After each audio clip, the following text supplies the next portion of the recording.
Welcome back नाजरीन. Have you met Imran Khan साहब recently? मुझे तो 10 हफ्ते से नहीं मिलने दिया. 10 हफ्ते से नहीं मिलने दिया. क्योंकि रीजन कि हमारे पास जो खान साहब की स्टेटमेंट्स आती पॉलिटिकल बाय द वे मेरे अलावा जो पॉलिटिकल लीडरशिप को भी नहीं मिलने दिया गया. लॉयर्स जो आपके अब बन गई लीडरशिप, अब वही पॉलिटिकल लीडरशिप आप चूंकि जाके पॉलिटिक्स डिस्कस करते हैं इसलिए हम आपको नहीं मिलने देंगे. एक पॉलिटिशियन के साथ पॉलिटिक्स डिस्कस नहीं करेंगे तो व्हाट हाँ, वो हमने पूछा था उनसे जो बता रहे थे. हमने कहा जी कि आप फिर दाल चावल का भाव जो है वो जाके वहाँ मौसम का हाल करेंगे तो डिस्कस. तो उसके जवाब कोई नहीं था, लेकिन उन्होंने वो 1832 का कोई एक लॉ निकाला था कि जी आप प्रिजनर के साथ, लेकिन वो खैर इस्लामाबाद हाई कोर्ट में टर्न डाउन कर दिया. लेकिन उसके बाद भी हमें नहीं मिलने दिया गया. लास्ट थर्सडे जो था जो गुजरी है पिछले हफ्ते में, उस दिन था हमारा टाइम था, लेकिन नहीं मिलने दिया. अब इसी के बैकग्राउंड में मैं इमरान खान साहब की स्टेटमेंट देखूं कि जनाब किसी को एंगेजमेंट की, किसी को मुज़ाकरात की मेरी तरफ से इजाजत नहीं है.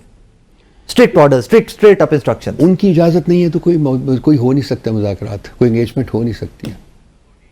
लेकिन मेरा एक ओपिनियन है जो मैंने आपको बता दिया कि इनेविटेबल है, उसके बगैर आप मुल्क को आगे नहीं चला सकते. आज नहीं तो कल, कल नहीं तो परसों आपको पीटीआई के साथ बैठना होगा, आपको पीटीआई के साथ. इमरान खान साहब, और जब पीटीआई की बात करता हूँ जी तो खान की बात करता हूँ. आपको इमरान खान के साथ बात करनी हो तो फिर कोई गैप है इमरान खान साहब की अंडरस्टैंडिंग में, या उनको ग्राउंड रियलिटीज बाहर की रिपोर्ट नहीं की जा रही कि वो कहते हैं कि मैंने बात नहीं करनी अब इनके साथ. You as a PTI senior leadership you understand और यू थिंक कि बात करनी चाहिए. मैं इनेविटेबिलिटी ऑफ एंगेजमेंट जो है उसकी बात कर रहा हूँ. Okay. वो होती है कि नहीं होती, कब होती है, मैं उसके बारे में बात नहीं कर रहा. वो लाजमी बात है, वो सब कुछ खान साहब की इजाजत के साथ होगा जब भी वो कहेंगे. Fair enough. अब तमाम कॉर्नर्स अगर वो होती है तो लेट मी ऐड दिस, अगर वो होती है राइट नाउ देखें पॉलिटिकल सिनेरियो तो तमाम कॉर्नर्स हुकूमती इत्तेहाद ने अपने सिक्योर कर लिए में. दो कि उन्होंने कार्ड्स अपने बहुत तेजी से खेले, लेकिन तमाम कॉर्नर्स उन्होंने सिक्योर कर लिए में. पीटीआई के पास खान साहब को जेल से निकालने का, जरा थोड़ा सा रिलीफ लेने का, रिलीफ आज इनके जो सख्ती है पीटीआई के ऊपर, वो सख्ती में थोड़ी सी नरमी लाने का क्या तरीका कार क्या है पीटीआई के पास एट दिस मोमेंट? पीटीआई के पास अवामी ताकत है जिन्होंने 8 फरवरी को साबित किया था कि वो पीटीआई के साथ खड़े हैं, और हमारे में 2/3 से ज़्यादा मेजॉरिटी उन्होंने दी थी. अनफॉर्चुनेटली रात के अंधेरे में उसको लूटा गया था, लेकिन वो हमारे साथ आज भी खड़े हैं. और हम ऑर्गेनाइज कर रहे हैं. नवंबर का महीना is going to be a very active month, और स्टार्टिंग विद 8th जबकि हमारा कोयटा में जलसा है, 9th को यहाँ है स्वाबी में. उसके बाद सीक्वेंस 9 को हम एक डिटेल प्लान जो है वो अनाउंस कर देंगे कि उसके बाद हमारा प्रोटेस्ट का जो है पब्लिक मोबिलाइजेशन का प्लान क्या है. नवंबर के महीने में हम चाहते हैं कि नवंबर के महीने में ही ये अपने इख्तिताम तक पहुँच जाए. और इसका एम क्या है, ऑब्जेक्टिव क्या है, इसका अंजाम खान साहब की रहाई, फोकस्ड ऑन खान साहब की रहाई. इसको पीटीआई डब कर दिया the last call. No, last call हम नहीं कहते. नहीं कह रहे आप? नो. आपका डिजिटल मीडिया ये ट्रेंड चलाता रहा. This is not the last call, लेकिन हमारी पूरी कोशिश होगी कि नवंबर के महीने में हम कोई नतीजा जो है वो हासिल कर सकें इस पब्लिक मोबिलाइजेशन का. सवाबी जलसा एक जलसा है या इसमें प्लान कोई धरने का, इस्लामाबाद की तरफ मार्च का, मोबिलाइजेशन का कोई प्लान है अभी तक? ये सिर्फ एक जलसा है. That's it. That's all. 9th नवंबर वहाँ से घरों को वापसी. उसके बाद फिर जो होता है वो आपको 9th को हम ऐलान कर देंगे उसका. अब इसमें एक चीज़ जो अंडर डिस्कशन आजकल वाइडली है, पाकिस्तान तहरीक-ए-इंसाफ की अपनी पॉलिटिकल कमेटी की कल भी खबरें आई, क्योंकि वो सोर्सेज से खबरें आई हुई थी इस तरह की कि हमने वो कोर्ट नहीं की. बहुत सारे रिपोर्टर्स ने कोई रिफ्ट, कोई लड़ाइयाँ असद कैसर साहब के बारे में, शिबली फराज साहब का कोई आर्ग्यूमेंट, कोई इस तरह का भी चल रहा है. सर्कमस्टांसिस जिनमें PTI stuck at this moment, we understand it's stuck. एक huge political party, biggest political party stuck. लड़ाइयाँ, रिफ्ट्स, कोई वे आउट है? कल मैं पॉलिटिकल कमेटी की मीटिंग में था, मेंबर ऑफ द कमेटी. किसी किस्म की कोई रिफ्ट जो है वो सामने नहीं आई. लोग सवाल करते हैं, लोग जानना चाहते हैं, पूछते हैं, वो सवाल आते हैं. वो सवाल रिफ्लेक्ट नहीं करता रिफ्ट को, वो सवाल सिर्फ और सिर्फ ये लोगों की ज़्यादा जानने की ख्वाहिश की अक्कासी करते हैं. फिर जो ओपिनियंस होते हैं ना, आप और मैं अगर एक ही कमेटी के मेंबरान हैं तो कोई लाजमी नहीं है कि आप और मैं एक ही पॉइंट ऑफ व्यू रखते हों. तो ये एक आज़ादी है पार्टी के अंदर कि आप बैठते हैं कमेटी में, फैसला करने से पहले आप अपना पॉइंट ऑफ व्यू जो है वो एक्सप्रेस करते हैं, और फिर उसके बाद एक पार्टी फैसला करती है, और वो फैसला फिर सबके ऊपर बाइंडिंग हो जाता है. इसी प्रोसेस को हम भी फॉलो करते हैं. कल की पॉलिटिकल कमेटी की मीटिंग में जो हुई है, किसी किस्म की कोई रिफ्ट का शायबा भी नजर नहीं आया जी. बिल्कुल खुशगवार माहौल. कल की मैं जो बात कर रहा हूँ, उससे माजी में भी नहीं जाता, क्योंकि कल ही का ज्यादा शोर भी मचा हुआ था, उससे माजी में भी नहीं जाता. बिल्कुल. पंजाब एंड केपी जलसा जुलूस, मतलब ये एक जर्नलिज्म का स्टूडेंट होते हुए, करंट अफेयर का स्टूडेंट होते हुए, व्हाट इज माय अंडरस्टैंडिंग कि आप जितना मर्जी बड़ा जलसा कर लें खैबर पख्तूनख्वा के अंदर, आपकी गवर्नमेंट है, इम्पैक्ट नहीं आएगा. And we all know that कि इमरान खान साहब की एक कॉल के ऊपर खैबर पख्तूनख्वा में पीटीआई जितना भी बड़ा जलसा करना चाहे कर सकती है. लोग आते हैं, وائی ناٹ پنجاب؟ مطلب وائی پنجاب سے لیڈرشپ جو ہے پنجاب کی چھپی ہوئی بھی ہے، اور کہا بھی جا رہا ہے کہ اب جی ثوابی جلسے میں شاید لوگ نکل آئیں گے سارے جو چھپے ہوئے بھی ہیں. شیخ وقاص اکرم صاحب کی ایک سٹیٹمنٹ ہے اس کے اوپر کہ جی جو بہت سارے لوگ غائب ہیں وہ نکل آئیں گے. Why not Punjab? کیوں پنجاب کی طرف پی ٹی اے ایکٹیویٹ نہیں کر رہی لوگوں کو؟ کیوں اس طرف نہیں جا رہی پنجاب کی طرف؟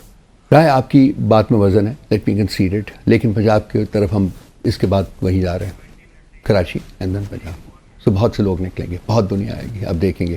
لیکن اس کے ساتھ ساتھ جب ہم یہ کہتے ہیں تو یہ مت بھولیے کہ جو پنجاب میں فسطائیت کا عالم ہے وہ پاکستان کے کسی اور صوبے میں نہیں ہے. ٹھیک، آپ جانتے ہیں اس کو. جو پنجاب میں ہوا ہے ہمارے لوگوں کے اوپر، ہمارے ورکرز کے اوپر، ایکٹیوسٹ کے اوپر جلسہ ہوتا ہے تو وہ پورے کے پورے شہر جو ہے وہ لاک ڈاؤن ہو جاتے ہیں. آپ نے دیکھا پنڈی میں، لاہور میں دیکھا، آپ کی آنکھوں کے سامنے ہوا ہے، یہ سارا کچھ لاک ڈاؤن ہو جاتے ہیں. پھر یہ 2 3 4 دن پہلے ہمارے تمام ورکرز کو اٹھا لیا گرفتاریاں جاتے ہیں، سارا کچھ کر لیتے ہیں. تو یہ چیزیں جو ہیں کے پی میں، جیسا کہ آپ نے خود ایک کمپیریزن نیٹ کیا، وہاں نہیں ہے. لیکن چونکہ وہ صوبہ ہمارا ہے تو اس کا امپیکٹ بھی اتنا نہیں ہوگا جتنا کہ پنجاب میں ہوگا. میں اس بات کو بھی کنسیڈ کرتا ہوں. لیکن ہم پنجاب کی طرف جا رہے ہیں، اور اس دفعہ ہم پورے سامان کے ساتھ جا رہے ہیں، مطلب پوری پلاننگ کے ساتھ، سامان کے ساتھ جا رہے ہیں، اور آپ دیکھیں گے کہ انشاءاللہ تعالیٰ لوگ نکلیں گے. سو یہ ہیڈ آن قسم کا ایک موومنٹ یہی، اور انہوں نے ہمارے لیے آپشن کوئی نہیں چھوڑا.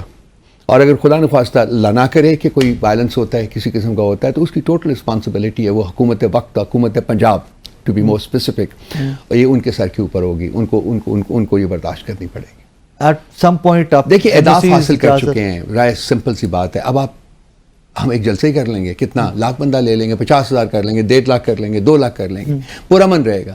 ہم کوئی we are not committed to striking violence اور سم تھنگ. سو آپ کو کیا پرابلم ہے؟ آپ ہمیں جلسہ کر لینے دیں. ڈو یو تھنک کہ گورنمنٹ نے جو کچھ اچیو کرنا تھا موجودہ سیٹ اپ نے سیکیور کرنے کے لیے اپنے آپ کو، they have done it؟ آپ دیکھیے اس کو دیکھ لیجئے کیا کیا انہوں نے کر لیا ہے. اب انہوں نے کانسٹیٹیوشنل بینچ بنا دیا، اب سب کچھ کانسٹیٹیوشنل بینچ پہ جائے گا. ان کے اپنے گھر کے ملازم جو ہے ان کو جج بنا دیا انہوں نے. Sorry I'm saying this but virtually that is the state. ٹھیک ہے، اس کے علاوہ جو ملٹری ایکٹ کی ترمیم تھی وہ بھی انہوں نے انیکٹ کر لی ہے. باقی بھی جو کچھ وہ کرنا چاہتے تھے وہ سب کر چکے ہیں. اپنی چیف جسٹس بھی انہوں نے اپنی پسند کا بنا لیا. My last question to you. Since آپ نے بالکل اہداف حاصل کر چکے ہوں، لیکن مجھے جو سمجھ نہیں آ رہی کہ جی ان اہداف کے حاصل کرنے کے بعد بھی شراز صاحب جیسے بندے کو اٹھانے کی کیا ضرورت پیش آئی ہے. سو شاید کچھ اور ابھی آ رہا ہے. That is what I was about to say کہ maybe ابھی کچھ آ رہا ہے for the future ہے کچھ اور آ رہا ہے. My last question to you, since you said کہ جی سروسز چیفز کی مدت ملازمت بھی بڑھا دی گئی and everything, we have to go back to the era کہ جہاں پر جنرل باجوہ کی جس طرح ایکسٹینشن ہوئی. Do you guys regret that? دیکھیے میں ذاتی طور کے اوپر میں بسا اوقات ٹیلی ویژن اسکرینس کے اوپر کہہ سکتا ہوں کہ میں ہر قسم کی ایکسٹینشن کے خلاف ہوں. یہ ٹیکنیکلی ایکسٹینشن نہیں ہے، یہ ٹیکنیکلی ایک لیجسلیشن ہوئی ہے جس میں کہ مدت ملازمت جو ہے وہ 3 سے 5 سال کر دی گئی ہے. ہمیں ان پرنسپل اس کے اوپر شاید میں آبجیکٹ نہ کروں، لیکن یہ جس فورم پہ ہوئی ہے اس کی کوئی لیجیٹمیسی اور ریلیونس نہیں ہے. So that way I call it کہ جتنے بھی فیصلے ہو رہے ہیں کانسٹیٹیوشنل امینڈمنٹ کے کانٹیکسٹ میں اور اس کے بعد، ان کی کوئی لیجیٹمیسی نہیں ہے، ان کی کوئی کانسٹیٹیوشنالٹی نہیں ہے اور ان کی کوئی لیگیلٹی نہیں ہے. اور یہ تمام کے تمام کورٹس میں جا کے چیلنج ہوں گے. آپ دیکھ لیجئے گا کورٹس میں پہنچیں گے. کیٹیگوریکلی پھر ذرا آسان کر کے پوچھ رہا ہوں، سروسز چیفز کی مدت ملازمت بڑھانے پہ پی ٹی اے کو کوئی اعتراض نہیں ہے، اعتراض صرف اس پلیٹ فارم پہ ہے جس سے بڑھایا گیا پر سے. دیکھیے یہ ایک چیز ہے.